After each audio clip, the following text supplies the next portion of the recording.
मराठ्यांच्या ओबीसी आरक्षणाकरता मनोज जरांगेंनी पुन्हा एकदा उपोषणाचं हत्यार उपसलंय।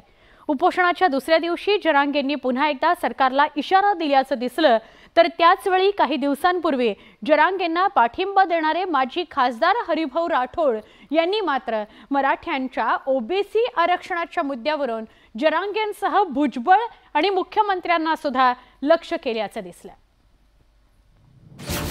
आरक्षणाचा निर्धार, उपोषणाचं हत्यार, सगळे सोयरेसाठी जरांगे यांचं उपोषण, हरिभाऊ राठोड यांचे टीकेचे बाण, आरक्षणावरून पुन्हा घमासान।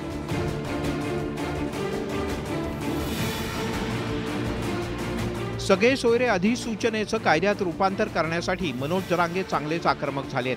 खरं तर 27 जानेवारीला मुख्यमंत्र्यांच्या हस्ते सगळे सोयरे यांच्या संदर्भातली अधिसूचना स्वीकारत जरांगे यांनी गुलालाची उधळण केली आणि विजयोत्सव साजरा केला। पण याला 15 दिवस उलटत नाही तो जरांगे यांनी पुन्हा एकदा उपोषणाचं अस्त्र उगारलंय। आपल्या मागण्या मान्य होत नाहीत तोपर्यंत आंदोलन सुरूच ठेवण्याचा निर्धार जरांगे यांनी केलाय।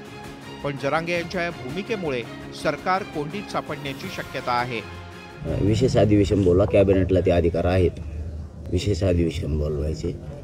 तुम्ही अधिवेशन बोलवा, जसं की मंगळवार बुधवार हे कायद्याच्या नियमानं ठरलेली कॅबिनेट असते, तुम्ही सोमवारी घेऊ शकलात आत्ताच्या, तर कॅबिनेटच्या माध्यमातून तुम्हाला विशेष अधिवेशन बोलवण्याचा अधिकार आहे। तुम्ही विशेष अधिवेशन हे 1-2 दिवसात बोलवा आणि सगळ्या सोयऱ्याच्या कायद्याच्या अंमलबजावणी तातडीनं करा। एकीकडे जरांगे मराठ्यांच्या ओबीसी आरक्षणासाठी आक्रमक झालेले असतानाच ओबीसी नेत्यांचे हल्ले मात्र सुरूच आहेत। काही दिवसांपूर्वी जरांगे यांच्या मागणीला पाठिंबा देणाऱ्या हरिभाऊ राठोड यांनीही जरांगे यांना लक्ष्य करायला सुरुवात केली आहे। येवल्यात हरिभाऊ राठोड यांच्या अध्यक्षतेखाली मराठा आणि ओबीसी समाजाची संयुक्त भाईचारा परिषद आयोजित करण्यात आली होती। यावेळी राठोड यांनी जरांगे यांच्यासह भुजबळ आणि मुख्यमंत्र्यांवर सुद्धा निशाणा साधला। धक्का लागला नाही का? धक्का लागला नाही। तुम्ही जर मराठा आरक्षण मिळालं असं म्हणता याचा अर्थ धक्का लागला। तुम्ही जर गुलाल उधळता याचा अर्थ कुठेतरी त्यांना आरक्षण मिळालंय, मग धक्का लागलाय। त्यामुळे हे शुद्ध फसवणूक आहे। ना आरक्षण मिळालं ना आरक्षण गेलंय। जरांगे यांनी मराठ्यांच्या ओबीसी आरक्षणाच्या अंमलबजावणीची मागणी करत सरकारला कोंडीत पकडण्याचा प्रयत्न केलाय।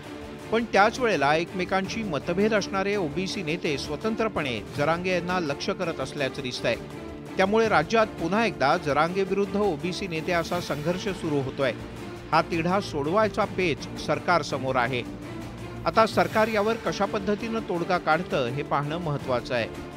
Bureau report, news 18 Lokmat.